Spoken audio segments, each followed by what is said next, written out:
बुजुर्गों में एक वर्ग ऐसा है मित्रों जिनकी आयु 80 वर्ष से भी ऊपर हो गई है। तो इस 80 वर्ष से ऊपर के आयु के जो लोग हैं उनकी विशेष चिंता हमको करनी होती है। तो हमने अपने जितने भी वॉलंटियर्स हैं इनके जिम्मे ये लगाया है। वॉलंटियर्स वो जनता में से भी आते हैं और हमारे सरकारी कर्मचारी वो भी वॉलंटियर्स बन सकते हैं। हजारों की संख्या में ऐसे सरकारी कर्मचारी वॉलंटियर बने हैं। बल्कि मैं अपील करता हूं कि आप भी उनको ये कहें, जो हमारे सरकारी कर्मचारी आपके परिवारों के लोग हैं उनको कहें कि वॉलंटियर बनकर के ऐसे बुजुर्ग जिनकी आयु 80 साल से ऊपर हो गई है इनकी देखभाल करने के लिए कम से कम और कुछ ना करें, महीने में एक बार जाकर उनका हालचाल पूछें। कोई अस्वस्थ है, कहीं किसी की परिवार के अंदर स्थिति ऐसी तो नहीं है कि परिवार में कोई देखभाल नहीं करता है, कोई अकेला तो नहीं रहता है, उसके कुशल क्षेम, उसकी बीमारी, उसका खान पान, उसको आवश्यकताएं जितनी होती हैं उसकी पूरी हो रही हैं कि नहीं हो रही हैं। क्योंकि ये भी लगभग 2.25 लाख परिवार ऐसे हैं, लोग ऐसे हैं जो 80 वर्ष से ऊपर हैं। तो इन 2.25 लाख लोगों की भी चिंता हमको करनी चाहिए। ये हमारे बुजुर्ग हैं और बुजुर्ग हमारे माता पिता के बराबर होते हैं। तो हम अपने माता पिता के बराबर बुजुर्ग 80 साल, 90 साल, 100 साल से भी ऊपर की आयु के लोग लगभग 3,500 लोग आज ऐसे हैं जिनकी आयु 100 वर्ष से भी ऊपर है।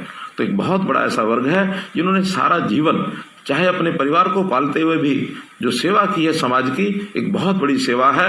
तो हम आज उन बुजुर्गों को जरूर देखभाल करें। सरकार ने एक योजना बनाई है ऐसे बुजुर्ग जो अकेले रहते हैं, क्योंकि ये भी एक बड़ी संख्या है जो आज ध्यान में आता है कि 80 साल से ऊपर की उम्र है और अकेले रहते हैं।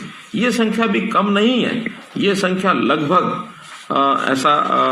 जो मेरी जानकारी है ये लगभग 28,000 लोग ऐसे हैं जो अकेले रहते हैं और जिनकी आय वो लगभग 1,80,000 रुपए तक है। तो इनकी भी चिंता हमको सबको करनी है।